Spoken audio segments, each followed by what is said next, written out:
Hey everyone, happy Thursday. It's me, Tisha. I want to come on really quickly today. I have not been doing Instagram lives or Facebook lives in a while. Um, Definitely still have a lot that I'm thinking about, that I want to talk about, that sometimes I just keep to myself.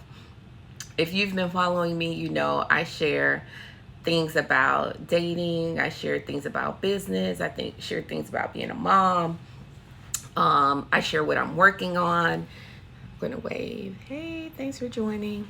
But I don't share a lot of my own thoughts on business. I just share my businesses, but I don't share a lot of my thoughts on business. And yesterday, one of my patients was a medical student, and she said, after we were done her visit, I would love to just talk to you about your medical school journey, your residency journey, and whatever tips you have for me, because she's going to start residency pretty soon. And I have on my Be a Good Person shirt. It's my favorite shirt right now. Hey. And so we spent about 10 minutes after her appointment just talking about stuff, residency tips. And I said the one thing I wanted her to do between medical school, residency, and becoming a practicing attending is to read about business and learn about business, because they're never going to teach you that, not in medical school, not in residency. And it's so important. And I said, especially if you, like I did not come from a family where my family had businesses, but they didn't teach me about business. They just said, go to school, because maybe now I realize they know how challenging it is to be in business, and they wanted us to have more security. But I think it's very important that we know about business, we learn about business, even if no one has taught us. And specifically what I want to talk about today, when you meet people, they're trying to get to know you, like, oh, what you like to eat, da da da da da. So this guy asked me, he said, do you invest? And I said, yes, I invest in myself. I'm on my second startup, and I shared with him the amount of money I've raised. I'm not going to share here because I just am choosing not to.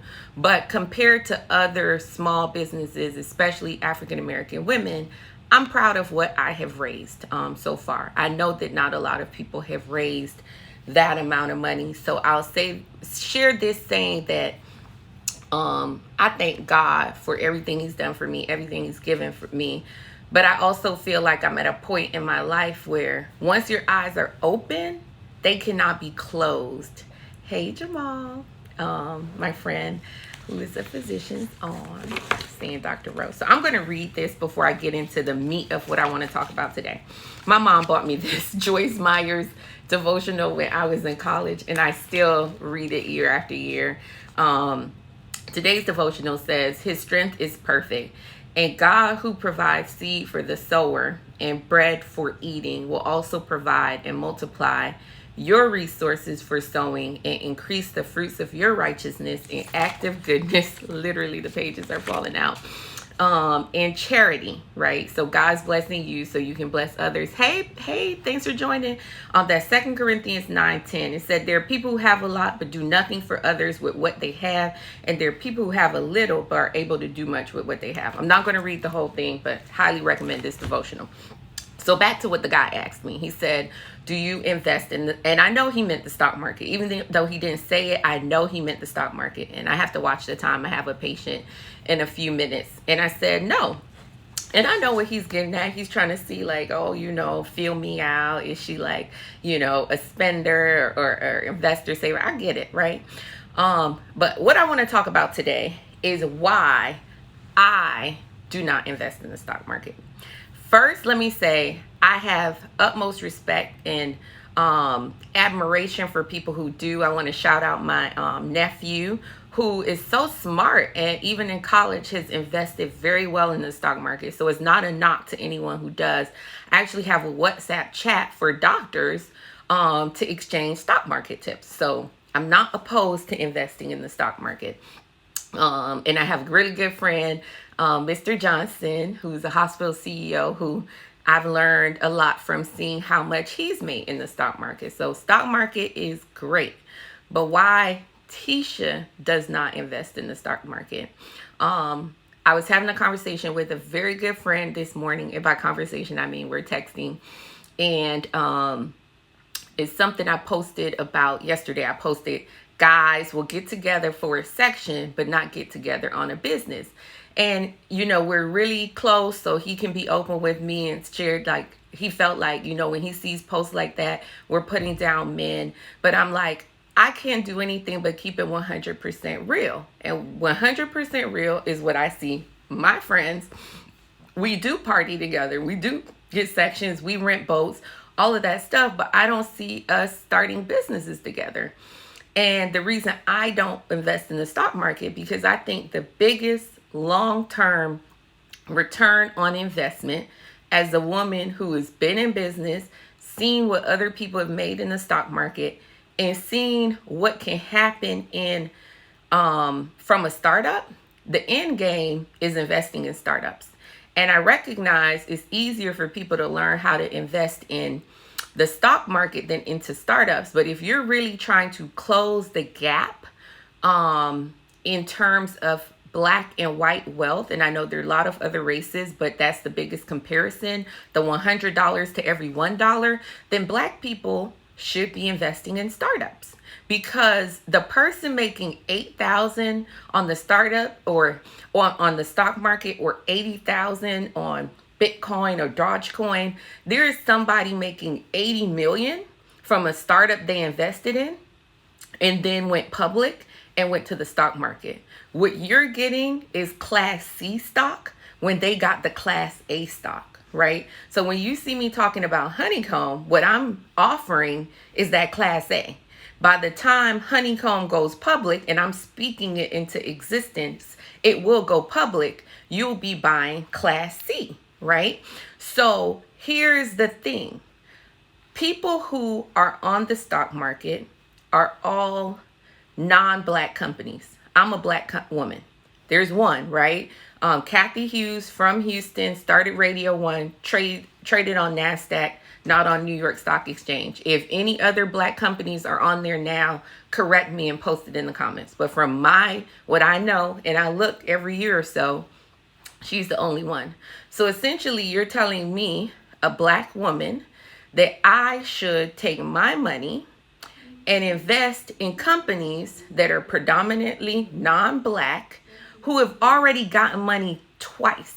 And let me explain that to you. I have the numbers open right here. U.S. venture capital funds have raised a combined 69 billion, not million, 69 billion in 2020, edging past a 2018 record and defying the odds of a pandemic-rattled history. So in 2020, sorry, it's freezing. In 2020, venture capitalists, who are people who invest in startups, raised more money in the year of a pandemic than they've ever raised before. We know, based on statistics, less than 1% of that will go to Black women, right? 0.2% to be correct, right? And so with that, that means 69 billion was raised. We know the majority of it will go to white men. So they're going to get 69 billion. That's the first time they got money. They'll start their company. Some will succeed, some will fail. And then those who succeed have made more money from the consumer. So they've made money twice. Then they're going to go public, and the third money will come from you all investing in them. So first, startup capital. Second, consumer capital. Third, IPO capital. This is what they're getting, while people who are also starting businesses, 2.2% of all businesses are owned by African Americans. This is what I read. If I'm incorrect, fact check me. Happy to post the link. 36% of those businesses are owned by Black women. Only 0.2% of venture capital goes towards those businesses, Black women, of the 36% of the 2.2%. And the rest of the 69 billion, that's 1 year. That's not all. That's 1 year of capital is going to go to everybody else. And that I am supposed to take my money and then also give that to them. I'm not going to do that. So hats off to everyone who invests. If you can afford to do both, then please invest in the stock market and in startups, because one, it's the right thing to do. Two, you're going to make more money in the long game. I see in the last year a lot of people post Black Lives Matter. Hey, I see my friend Claudia.